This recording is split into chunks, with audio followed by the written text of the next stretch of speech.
Bonjour, bonsoir, ça dépendra de l'ère que vous nous suivez. J'espère que vous vous portez à merveille par la grâce de Dieu. Aujourd'hui, on va apprendre la manipulation des données. On va demander les données à l'utilisateur et on va les afficher. Mais avant de faire cela, corrigeons d'abord le devoir ou le TP du dimanche passé. Allons-y. Le dimanche passé, il nous a été demandé d'écrire un programme qui affiche le modulo de la soustraction et de la multiplication des deux nombres. Donc, il suffisait de créer deux variables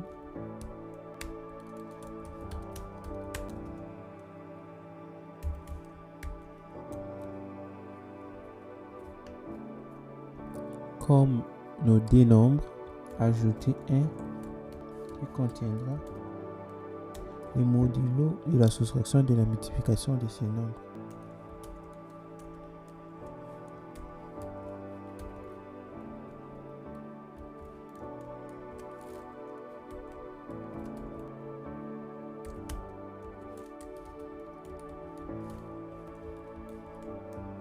Après quoi, il suffisait de les afficher ou de l'afficher ou d'afficher le résultat dans la console.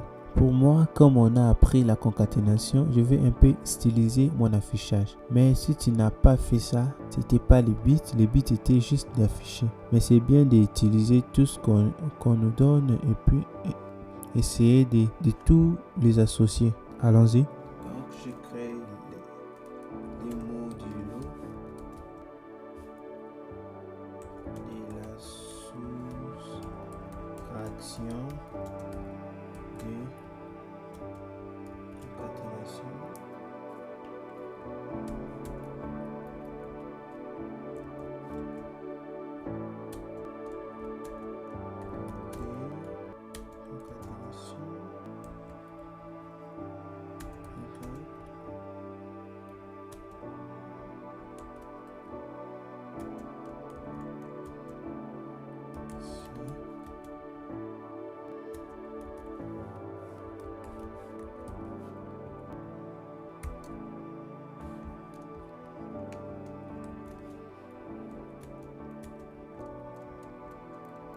Nous avons fini de corriger notre TP. Mais quand on finit à écrire un programme, on doit toujours l'exécuter. Allons-y exécuter le programme pour voir si ça marche réellement. J'espère que vous n'avez pas oublié comment on exécute un programme ou on exécute nos fichiers JavaScript dans la console.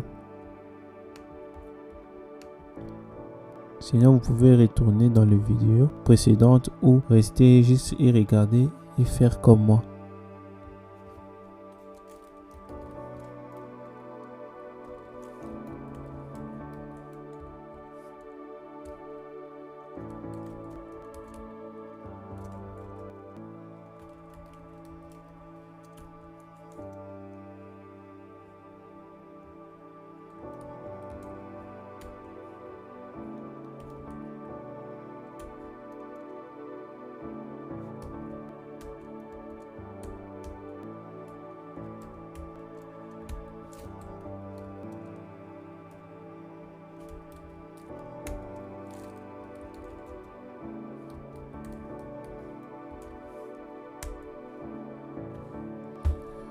Oui, mon programme ça marche. J'espère aussi que votre programme marche ou vous avez quand même fourni des efforts pour essayer de faire ce programme parce que c'est très important. Même pas essayer mais de fournir des efforts. Et oui, c'est logique de faire des erreurs. Tout le monde en fait, même les professionnels. C'est logique toujours de faire des erreurs. À partir des erreurs, on apprend. Quand on ne connaît pas, on doit toujours essayer à faire. Et si ça marche, gloire à Dieu. Et si ça ne marche pas, on continue jusqu'à trouver. Et si ça n'a pas fonctionné jusqu'à la fin, je vous dis félicitations parce que vous avez quand même essayé. C'est très important. Vous allez comprendre quand on va avancer. Donc, je peux zoomer pour que vous voyez.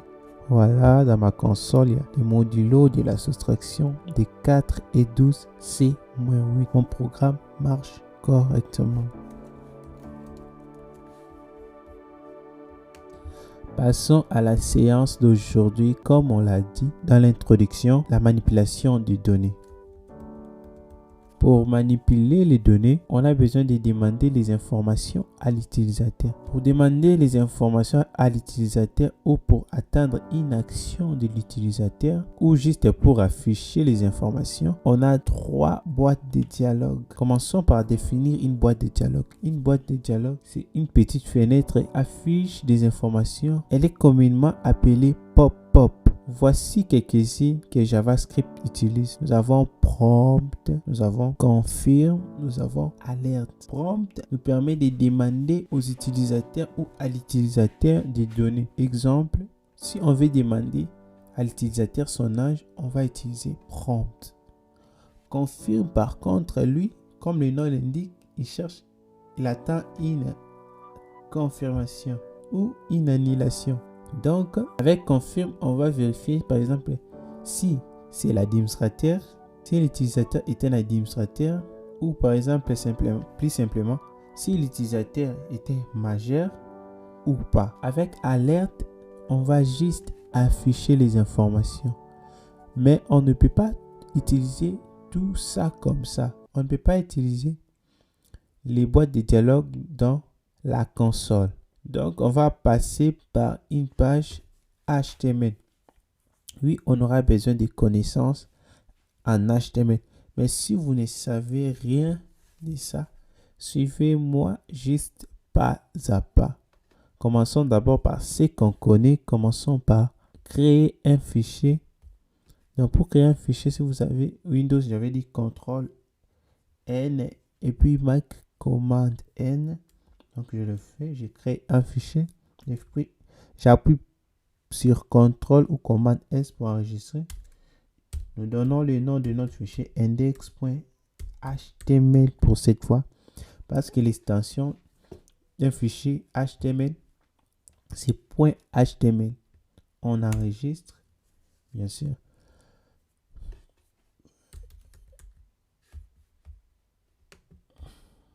Ceci, vous pouvez retenir, c'est juste la structure de base d'un fichier HTML ou d'une page web.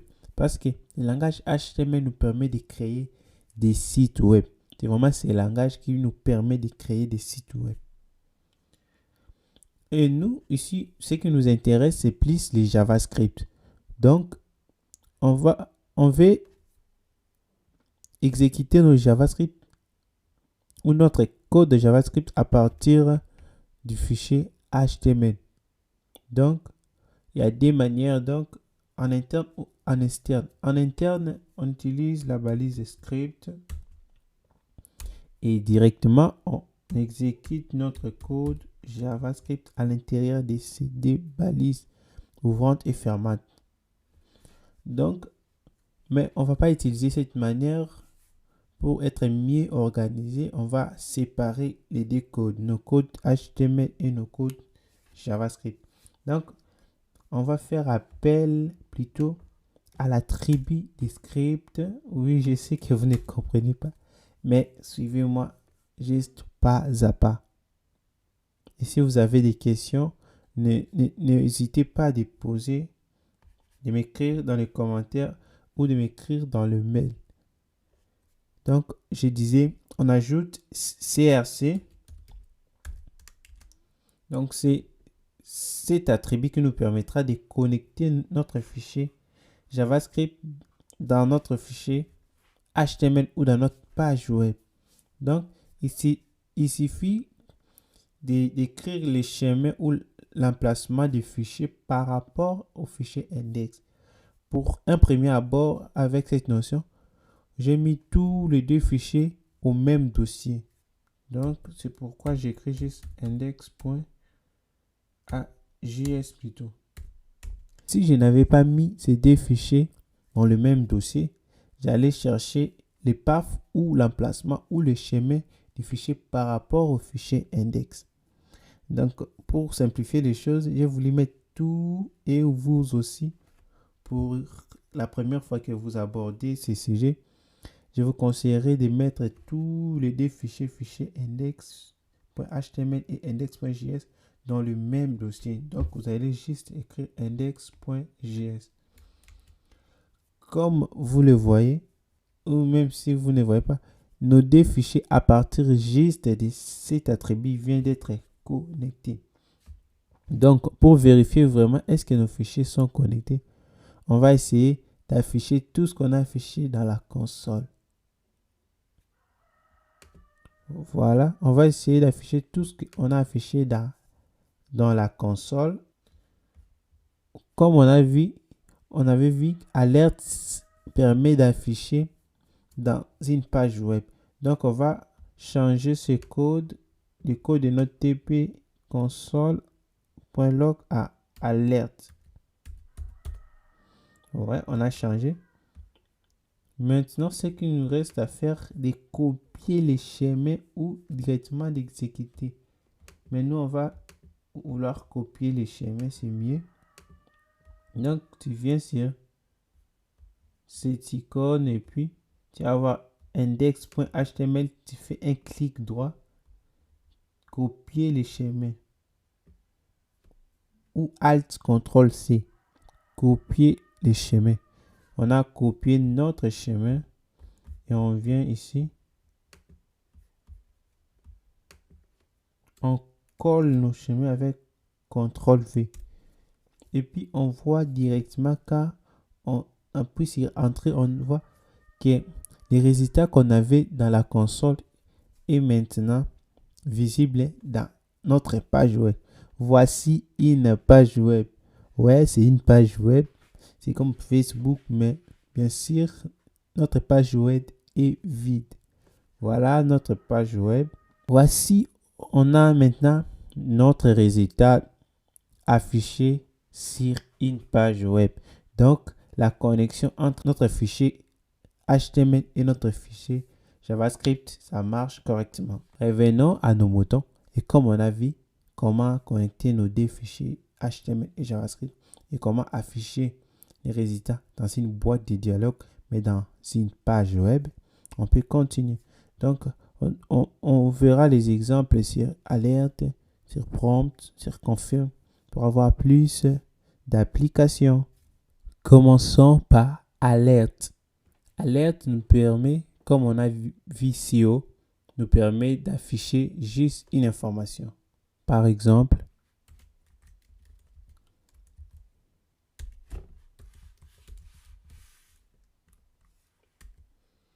alerte bonjour.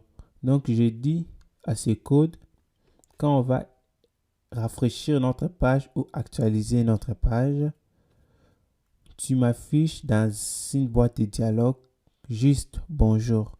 Allons-y. Il ne faut pas oublier d'enregistrer parce que si vous n'enregistrez pas, le code ne sera pas mis à jour et vous n'aurez pas les mêmes résultats ou les résultats souhaités parce que vous aurez toujours l'ancien résultat.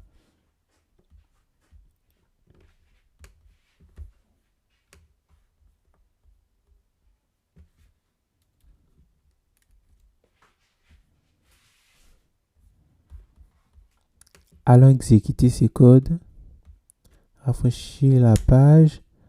On voit bel et bien notre bonjour.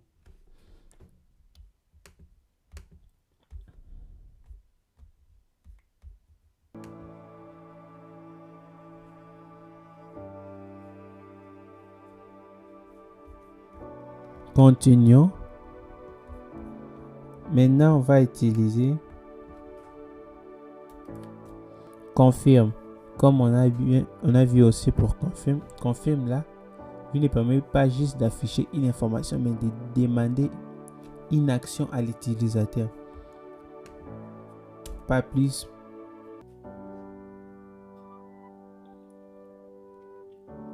Exemple.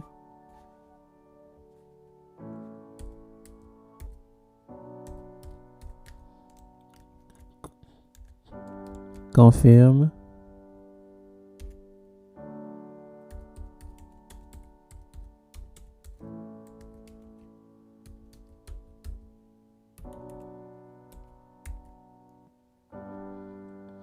Êtes-vous majeur? Pas oublier le point virgule.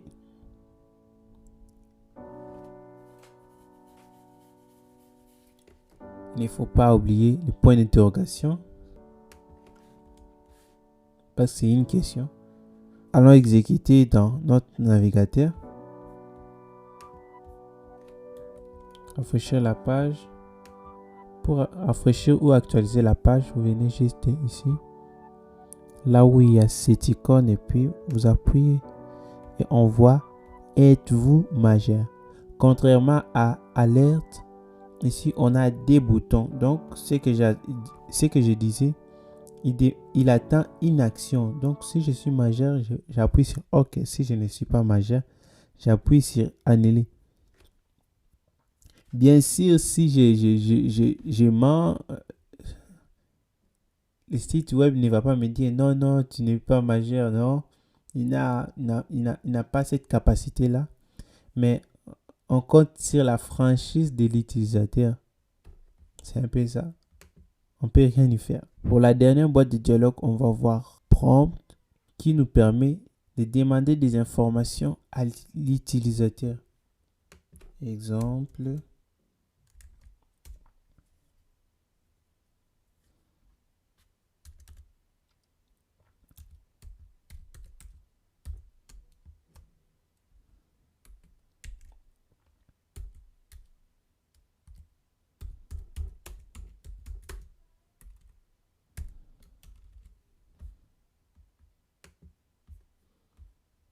Actualisons notre page. Si vous avez oublié dans cette icône ici. Et là, on voit un champ. On a un curseur. On a un champ maintenant, on peut écrire.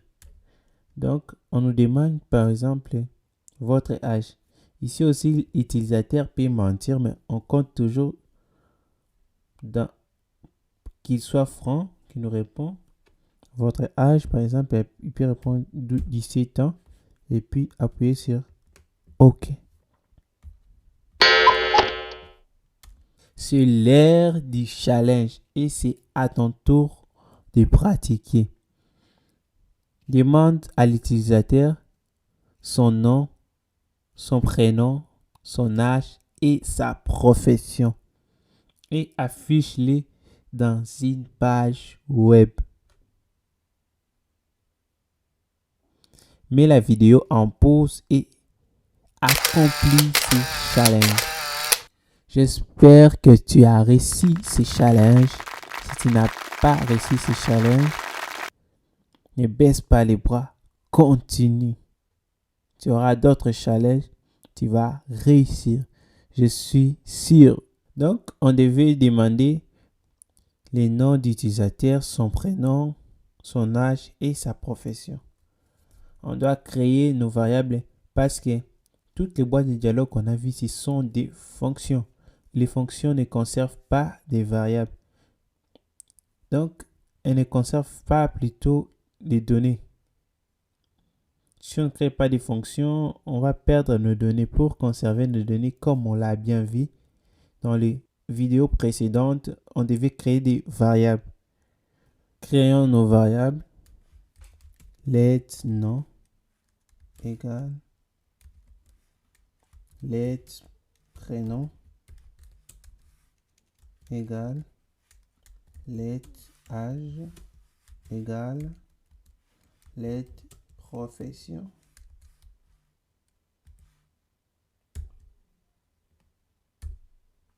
On va écrire let prof. On a nos 4 variables qui vont contenir toutes nos informations, les noms de notre utilisateur, son prénom, son âge et sa profession. Donc, comme on doit demander les informations à l'utilisateur, on va utiliser la boîte de dialogue prompt. Donc, on va utiliser la fonction prompt.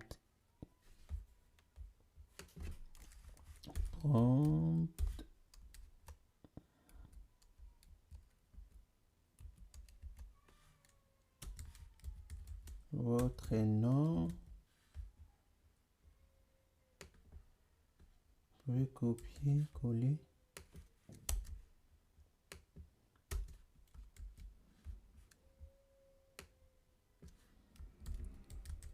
votre prénom,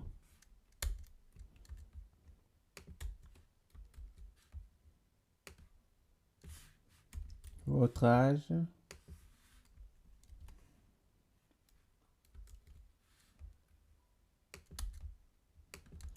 votre profession.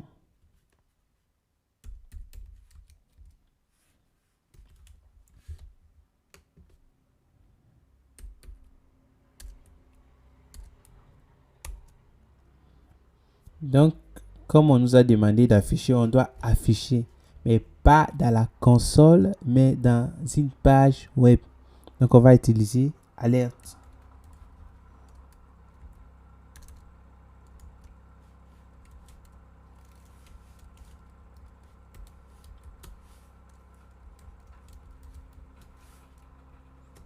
Ici, on va utiliser encore la concaténation parce que la meilleure façon de retenir une chose, c'est de l'utiliser et de l'utiliser, de le réutiliser à plusieurs reprises.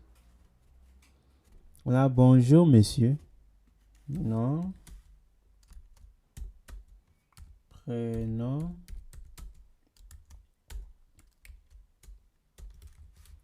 Vous avez âge. Vous êtes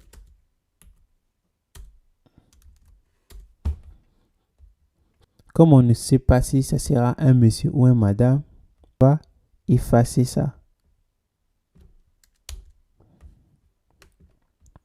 N'oubliez pas les points virgules de la fin.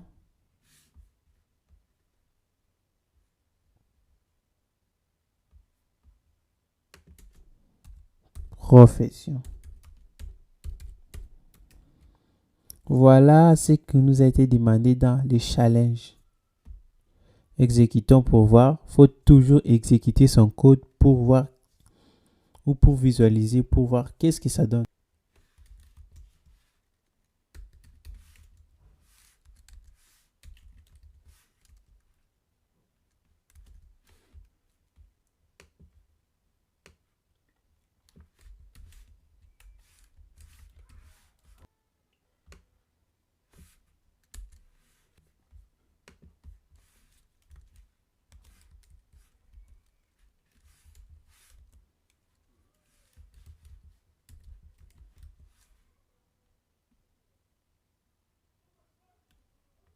Voici notre résultat.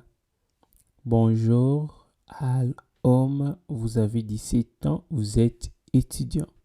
Nous venons d'afficher nos premières informations et notre utilisateur.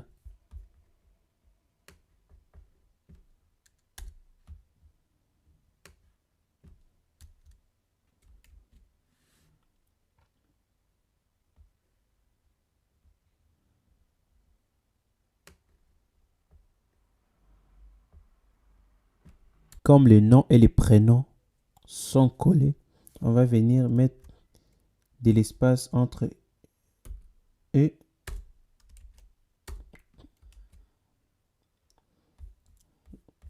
Réessayons. Nom, Al, prénom, homme, âge 17, profession étudiant.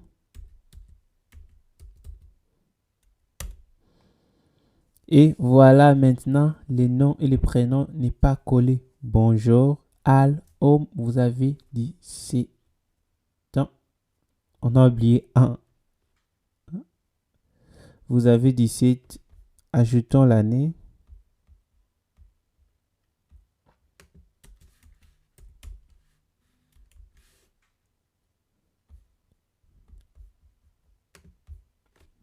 Réessayons.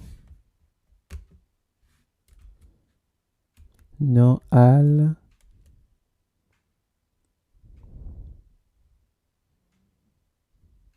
Prénom, homme. Âge 17. Profession étudiant. Bonjour Al, vous avez 17 ans. Vous êtes étudiant. Voilà, on a affiché les informations de notre utilisateur. Félicitations. Maintenant, c'est l'heure d'évaluer nos connaissances, ce qu'on a appris. La première question, on utilise quelle fonction pour demander les informations à l'utilisateur? A. Confirme. B. Alerte. C. Ask. D. Prompt. Mettez la vidéo en pause et essayez d'y répondre. Question 2. Quelle fonction n'affiche que les messages sans rien faire? Donc, il n'attend pas de l'utilisateur une action. Il ne demande pas l'utilisateur ces informations. A. Confirme. B. Alerte. C. Alerte. D. Alerte. E. Prompt. F. Alerte. On fait la question numéro 3. Pour attendre une confirmation ou une annulation, donc une action de la part de l'utilisateur, on utilise quelle fonction? A. Alerte. B. Conf. C. Prompt. D. Confirme. Envoyez-moi votre résultat sur ce mail ou laissez un commentaire de votre résultat. Maintenant, c'est l'ère du TP. TP pour dimanche prochain. Écrire un programme qui demande à l'utilisateur son nom, son prénom, son âge et qu'il affiche cette fois-ci dans la console. Ce TP est similaire au challenge d'aujourd'hui, juste ici on affiche dans la console. Merci d'avoir suivi jusqu'à la fin cette vidéo. J'espère que nous vous aidons. S'il y a une difficulté, veuillez nous le faire parvenir. Comme d'habitude, vos remarques, vos ajouts, vos questions sont les bienvenus. Laissez dans un commentaire ou écrivez dans ces mails. Je vous dis excellent dimanche et à la prochaine.